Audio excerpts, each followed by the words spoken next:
Koje je najvažnije načelo psihologije uspjeha? Najvažnije načelo psihologije uspjeha ulazi u psihologiji ono što zovemo domena karaktera. Točnije, područje samousmjeravanja ili usmjeravanja sebe.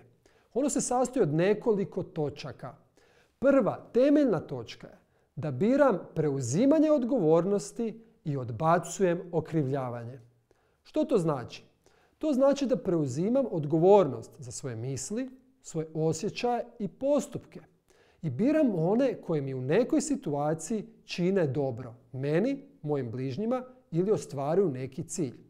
S druge strane, okrivljavanje, kojim često možemo upasti u zamku, ne čini mene boljim, ne čini druge boljim, niti ne čini situaciju boljom. Samo mi uzima energiju. Trebamo se trenirati tu. Druga točka je da biram smislene i svrsishodne ciljeve nasuprot besmislju ili besciljnosti ili konfuziji. Psihologija uspjeha kaže uvijek postavljajte dugoročne i kratkoročne ciljeve. Što god bilo, u svakoj situaciji mogu odabrati neki dobar cilj. Znači da uvijek, što god bilo, ne očajavamo, biramo nešto što nam čini dobro. Treće je načelo da biram proaktivnost i snalažljivost, a odbacujem pasivnost i inerciju. Kad stojimo na mjestu, mi u biti idemo nazad.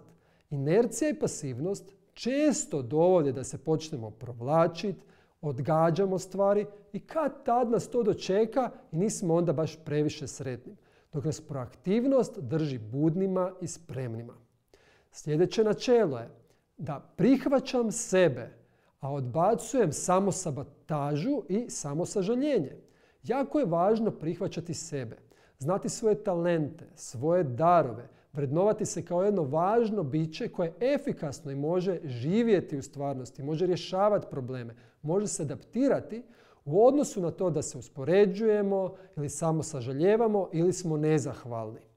Zadnje načelo je da treniram ili biram imati kongruentnu drugu prirodu, a odbacujem poruke i loše navike. Šta taj pojam znači kongruentna druga priroda? To znači da svjesno usvajam one navike koje ostvaruju moje životne ciljeve i u skladu su s mojim sustavnom vrijednosti. Znači da nisam u nekakvom raskoraku između onog što vjerujem i želim i u praksi radim. Sve to znači zajedno da ne živim u ulozi žrtve ili pak progonitelja. Žrtve koje se žali i kuka, ništa ne radi, progonitelja koji osuđuje umjesto da traži rješenja.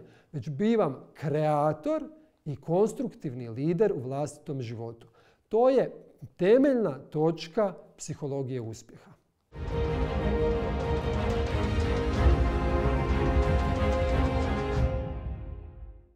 Bio ovo Matej Sakoman i njegovo viđenje psihologije uspjeha. Pogledajmo još i vijesti koje su obilježile tjedan.